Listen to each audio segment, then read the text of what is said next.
Good afternoon, everybody. I'm Muqtadar Khan, a professor at the University of Delaware, and today I'm talking with Reverend Dr. Greg Jones, who is the senior pastor at the Westminster Presbyterian Church in Wilmington. And as he clarified to me, that means that he's the boss of the church and that community.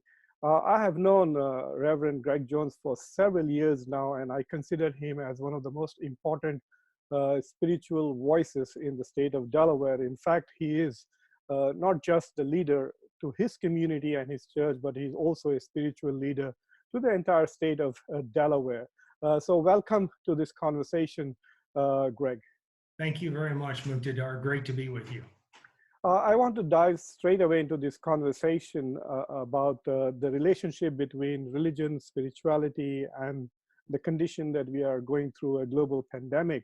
What do Christian sources and scriptural sources have to say about plague, about pandemics, the sufferings that they cause to human beings? So how does Christian God explain what is going on?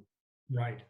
Well, it's really critical for us to remember that the scriptures were not written during modern times. The scriptures were written in ancient times, and many believed that God punished the wicked and rewarded people who were good.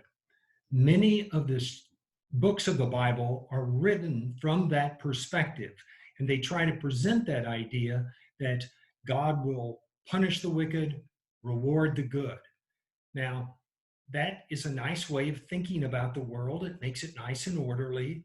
And it's also a way for people in power, authority figures, to keep people in line. However, we know that it doesn't always work out that way. Sometimes people do bad things, and sure enough, there are consequences to their behavior, and they pay for it. But we can also bring up many examples of terrible people. I think of present day Bashar al-Assad killing hundreds of thousands of his people. And if God punished the wicked, surely he would get rid of a monster like that. We think about Hitlers and Stalins and people who killed millions of people. And that simple way of thinking about the world just doesn't always hold up. Now, so you're saying that God is not punishing us for electing Donald Trump as president? Those are your words. Right. There's no question that God detests wickedness, evil, injustice, oppression, slavery. And we think about the plagues in Egypt. And the scriptures are written from a perspective that the people were enslaved, and so God sent plague after plague to the Egyptians until they finally relented and let the people go. Well, there was slavery in this country for hundreds of years. And if God were going to get rid of slavery, it seems he could have done it much sooner than finally happened.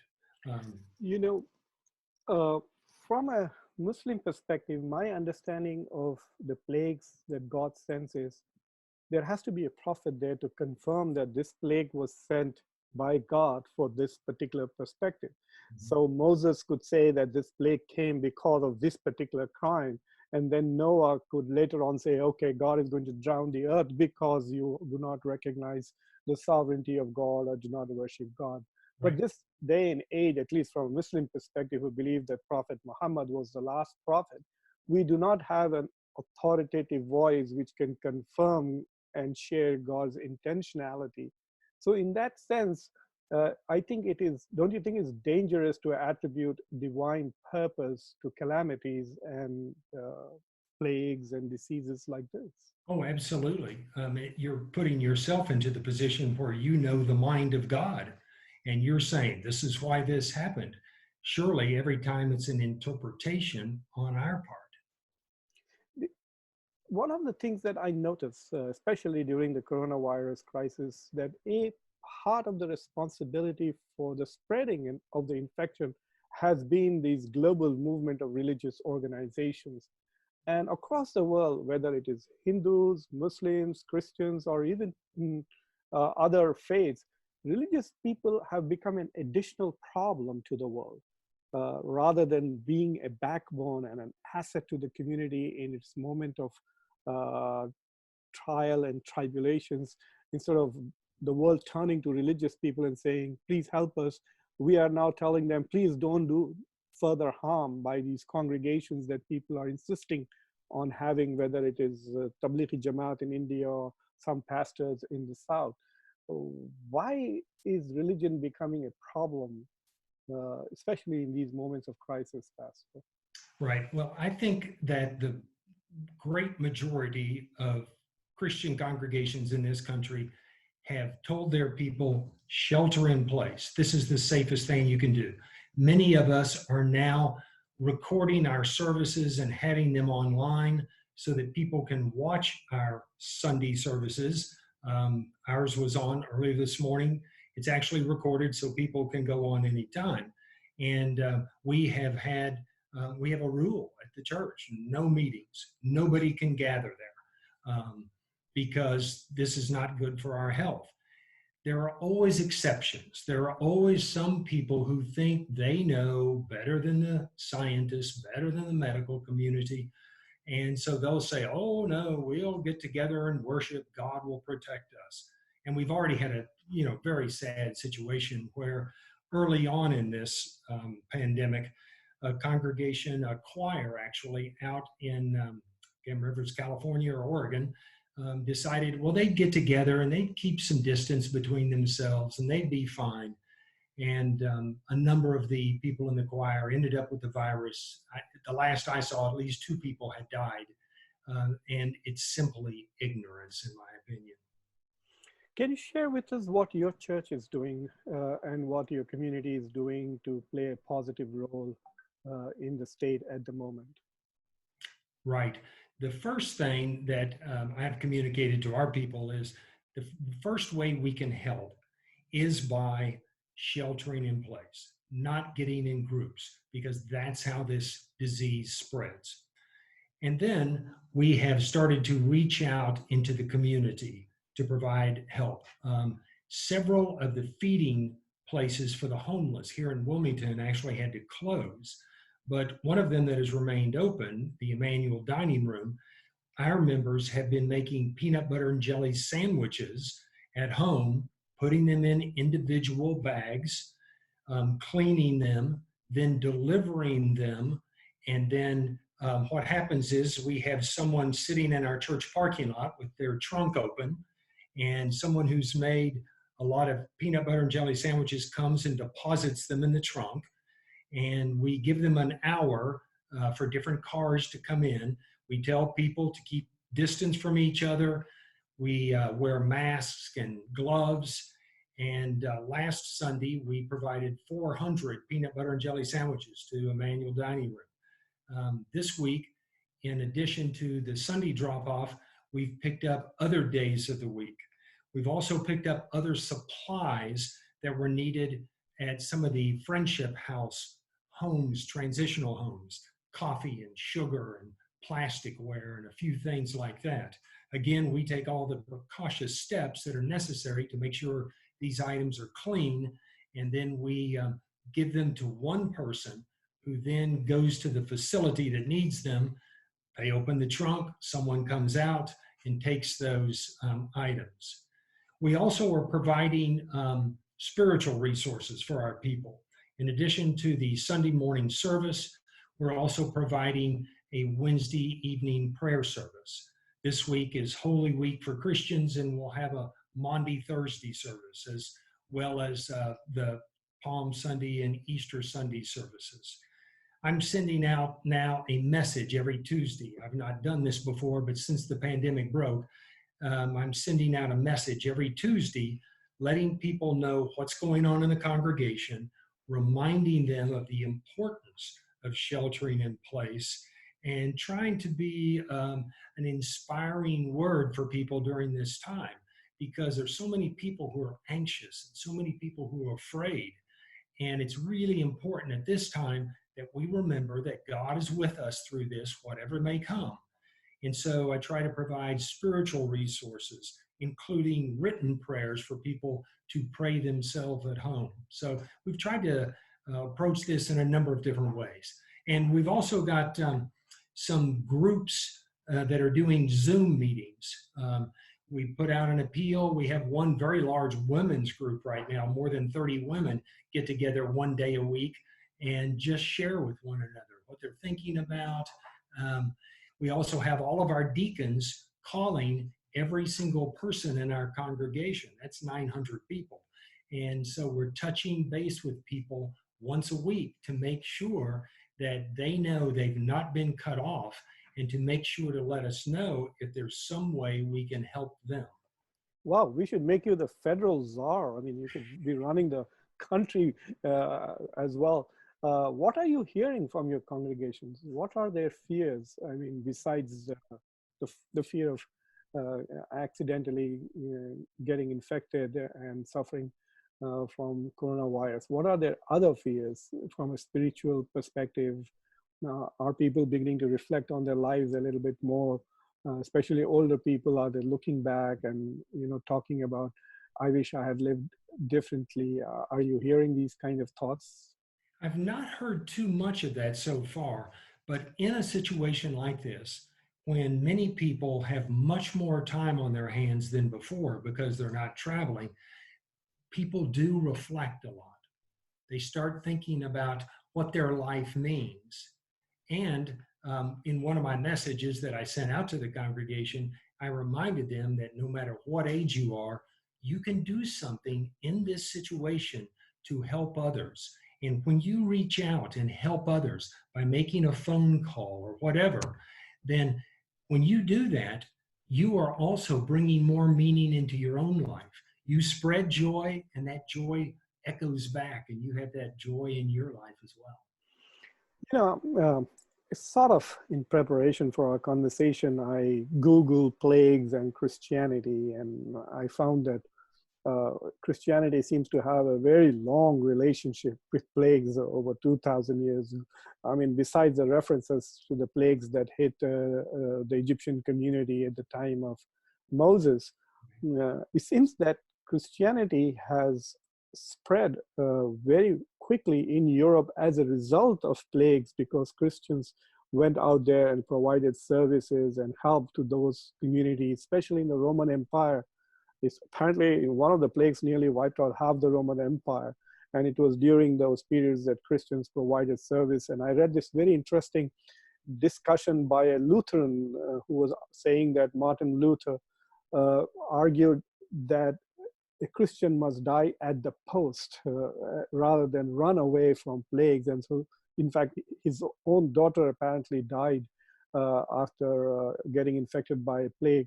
So this spirit of service, in spite of the risk that it entails, how well do you think that Christian spirit to love thy neighbor, to care more about thy neighbor than yourself, these Christian values, this Christian understanding of serving the other, how well do you think it's manifesting itself in this particular case of the coronavirus pandemic? Well, actually, I have spoken with one of the doctors in our congregation who's an infectious disease doctor. And he's going into the hospital day after day and sees people with COVID-19 all day long. And I know that it's part of his character as a Christian to walk into that place and to take a healing spirit with him, to serve others and not think so much about his own well-being. Now, he certainly takes all the precautions necessary. He's a smart person, and everybody should, of course. But still, there are these nurses and doctors and healthcare workers and so many people who are keeping us all going, who are doing this oftentimes out of their Christian duty, knowing that it's so important to serve the needs of others. That's what brings life meaningful, that makes life meaningful, and that's also the calling that many of us have, that Christ called us to be a healer like he did. And this week is kind of an important week. As you know, this is Holy Week for Christians. And Jesus went into a very dangerous situation when he went into Jerusalem. I know that he knew this was a place that was going to probably be dangerous to his life, but he believed this was what God wanted him to do. And so he mustered the courage to do that. And that's what Christians sometimes need to do, is just muster that courage to do that. But of course, the most important message that we want to communicate to all of our people is to not be in a position to spread the disease. And the best way to do that is to stay in your home. You know, I mean, in these moments of trial, people are feeling very insecure. There is so much of information and disinformation out there that people are, even educated people with pretty good training on handling information and data, are a bit confused about what is the right thing, what is the state of the pandemic itself. So in this moment of over information and confusion, what is your message to your community, and what is your message to the rest of Delawareans and others who are watching this conversation that we are having? Like, what would you like to tell them? Yes, well, we certainly want to communicate the basics to everyone. Stay in your own home as much as you possibly can. It's fine to go outside for walks with your family or by yourself, but not to engage with other people. None of us know where we might pick up that virus, where we might have touched a door handle or picked up an item of food from the shelf at the grocery when we need to go out and get groceries. And so we need to wash our hands over and over using soap, because that kills the virus. We need to stay away from each other physically, but at the same time, connect with one another as often as we can through phones, through Zoom, through the various means that we have. We've been talking with our children and grandchildren on FaceTime, being able to see them. But we're not going to hop in the car and drive to where they are, because that could possibly spread this virus. So it's important for us to do that, to stop it, to stop the spread. The sooner we stop the spread, the sooner we'll all be back together again. You know, I've been talking to some politicians, community leaders, and some doctors also. And the predictions are that the worst is still to come. The worst is still to come. It is quite possible that we may experience a spike in infections and the challenges, medical challenges, in less than 2 weeks, around the mid of April or the third week of April is what we're anticipating in Delaware. And across the Midwest, probably by the first week of May, we expect this. We have already reached about 1,300, 1,200 deaths per day in the United States. And you know, we are the richest and one of the most advanced countries in the world. At least that's what we like to believe. And we are struggling to cope. But I also noticed that one of the things that we have done as a country is we have abdicated global leadership. We're not offering anything to the world. At this moment, neither leadership, nor vision, nor assurance. Forget about providing scientific and other kinds of assistance. We are not even providing hope and guidance to the rest of the world. Are you seeing a kind of a spiritual decline in the United States itself, as a country, as a community, as a society? Well, I think it's a pandemic like this that's going to, in the end, tell us whether there will be a spiritual revival or whether people will just slowly dwindle away. I think it's really important that we communicate honestly with people. You mentioned right at the beginning of when you started talking, you said about how it's going to get worse before it gets better. That's precisely the message I sent out this past Tuesday to our congregation. I told them to brace themselves, and I think it's really important for us to be as open and honest as we can, not to provide some imaginary, wonderful Pollyanna vision of the world. That's simply not the case. So we need to face it squarely and be honest. But until we are able as a nation to get a grip on all of what we need to do, I would be hesitant for us to start trying to tell other people around the world what they should be doing. Now, I've been extremely impressed with our governor and some of the other governors around the country. I think they've made very wise decisions. They jumped very quickly on making sure that events were just shut down. If they weren't essential services, close them up. Don't let people get together. I was just really proud of our governor and several of the other governors around the country who took that bold step, because they all got a lot of flack for doing that, but it was clearly the best thing we can do. The sooner we stop it, the sooner we open back up. So I'm very glad to see that. Where this will lead eventually, as far as people's spiritual lives, is really hard to say. I would be hopeful that after something like this, that just shakes you to the bone, that really makes you think about what your life's about, I would hope that people would deepen their spiritual lives rather than just go back to life as usual, and what's going to make me happy is to buy more stuff or to just be entertained 24/7 and waste your life that way. You know, I sometimes feel very important in the face of the current challenge because it confines me to one place. I can't go out there and do things. Plus, I have health issues which make me extremely susceptible to this particular kind of virus. So I'm trying to do this, try to go out there and try to provide sharing information with people. I'm also calling relatives and friends and asking them if they're doing okay. But I also realize that this is also doing things, in this whole business of what can I do, which is obviously motivated by good intentions. We never get this opportunity to take a step back and try to have a spiritual moment ourselves. And for somebody like you who is so concerned about the spiritual well-being, besides the physical and other health issues with the rest of your community, do you also feel that you also must be experiencing this crisis, both spiritually and otherwise? I mean, who's taking care of you? I get support from members of our congregation.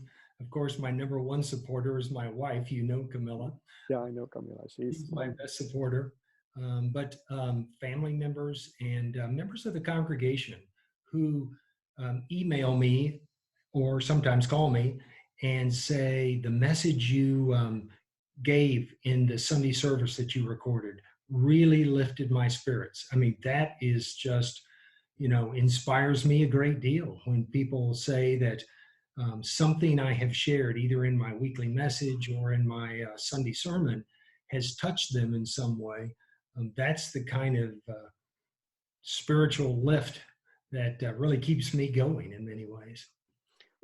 Before this coronavirus crisis started, we had already experienced a couple of epidemics. We are dealing already with the opioid crisis. And there's so much of awareness of kind of a mental health crisis also that we are experiencing. To me, I think that both those epidemics, the opioid crisis and the mental health situation, is also somehow connected to the spiritual well-being of the society at large, that we are spiritually sick and that will manifest both in body and mind. So I mean, as someone who has actually been working as a spiritual healer for like 40 years plus now, do you think that these things are all connected? I do. When people feel an emptiness within, they try to fill that emptiness. Some people fill that emptiness with food and they overeat. Some people fill that emptiness with alcohol or drugs, try to numb themselves so they don't feel that nagging emptiness deep inside. Some people fill that emptiness by just filling their houses full of stuff. Are you looking at my books? I'm just kidding. Stuff, you know what I mean by Yeah, stuff. I know. Possessions that just are physical, material possessions, not anything that's really enriching. And so when we have that emptiness, which I believe is an emptiness because they don't have a deep spiritual connection, they try to fill it in other ways that just don't work.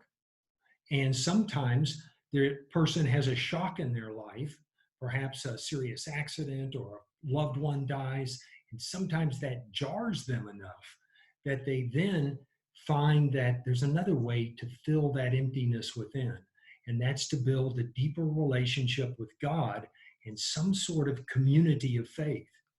And it provides meaning in their lives when they begin to deepen their relationship with God, deepen their relationship with other people, and then reach out, as we said earlier, to touch the lives of others in meaningful ways.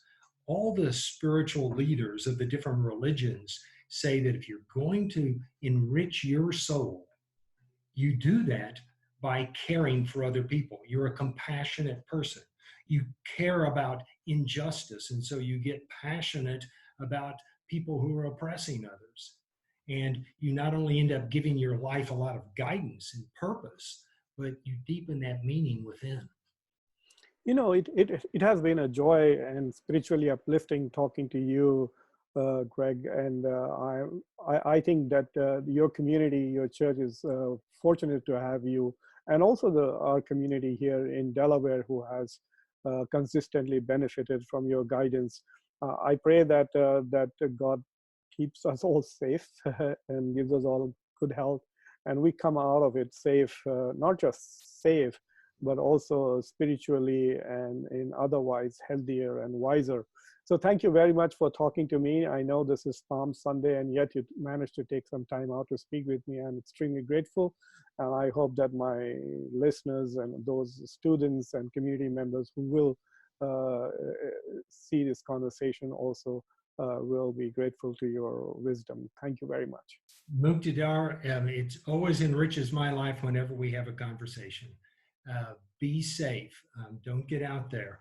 And we'll be able to have a lot more of these conversations, not just on Zoom, but in person with one another. I look forward to that day. Inshallah. Thank you very much. And